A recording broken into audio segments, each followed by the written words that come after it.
care of our bills and our expenses. I mean, most of the dates we're doing are fly dates where we fly in. So just the flights alone, you know, to fly 4 guys out, you're looking at a minimum of, you know, close to $1,000 right there. Right. But enough of that junk. Yeah, enough of the bottom line, yeah. Was a new album out in 2008, you know, so certainly a newer release. It wasn't new material, but tell me a little bit about Alive in Japan, and want to let everybody know this, listen, all of everybody on Mama's Fallen Angels, everybody that's going to read and see and hear this. Alive in Japan was released in 2008. Tell us a little bit about that show and a little bit about the record, Steve. Well, Live in Japan was recorded on our, you know, very first Japanese tour, our very first and only, and to say that was a dream come true would be an understatement. You know, we went there in support of the Here record, which was our second record that was released in '92. That, you know, was a huge hit for us over in Japan, and it was a huge hit in a lot of other countries. You know, unlike it was in the States, even though, you know, we sold about 250,000 of it here in the States, but it certainly didn't have that impact that the first record did here. But overseas, we actually sold a lot more records of Here. So we went over there to Japan and did a couple shows, and it was phenomenal. And the funny story about recording the album was we didn't even know we were going to record the show until about 10 minutes before we were going on.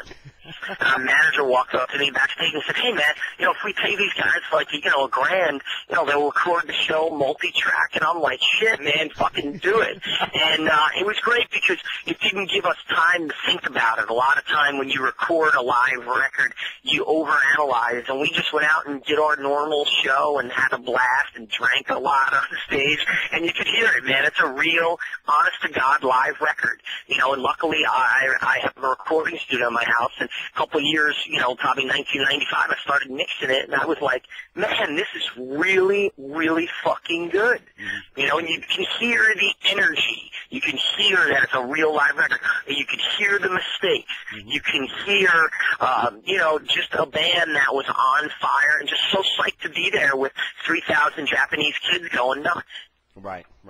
And speaking of that, Steve, to kind of switch gears just a little bit, I mean, that's stuff that Trixter has had going on recently. Was real surprised and interested to see that you do a live show on your own. Of course, you got Jägermeister as a sponsor, where you sit down and do cover songs, and it's kind of a one-man gig. Tell the fans a little bit about that, Steve. No, you know, I don't think it's a surprise to anybody, but yeah, I'm a full-time musician, so I play pretty much 6 and 7 days a week. I have my Steve Brown, the Amazing One-Man Band thing where I play, you know, I sing and play guitar with a mini disc player and play restaurants and bars and stuff like that. And I also do a lot of, you know, with all my endorsers, I do a lot of trade shows like the NAMM show, you know, stuff a lot of guitar players do, and, you know, play along to backing tracks that I record in my studio, and that's been a great thing. Along with that, I have a cover band, Steve Brown and the Fallout, and I have my original band, Stereo Fallout. And you know, I'm always working on different things to, you know, keep it exciting. You know, I mean, and you know, I make a great living. I make no bones about it. I'm playing cover tunes. You know, and so it's a great thing. It's a great way to make a living. And I just, you know, the real truth of it all is I hate getting up early in the morning. So I could never do a 9-to-5 type thing. Right. Yeah. Well, you're doing what you love, Steve, and that's for sure. And wanted to hit on the Stereo Fallout. You said a little bit about, and for people that haven't heard Stereo Fallout, maybe that just know Steve from Trixter. I've listened to a lot this morning. It's still melodic, but it sounds like a little bit of a harder edge to me than even like Trixter. Tell us a little bit about what you do with Stereo Fallout. Well, yeah, Stereo Fallout is, you know, it's you know, I think it's one of the best things I've ever done musically.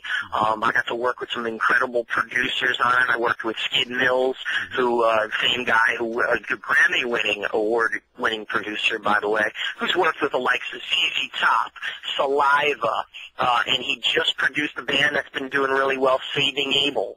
And he, you know, engineer, producer. We recorded most of the record down in Nashville, down in Memphis, Tennessee. Skid's in Nashville now.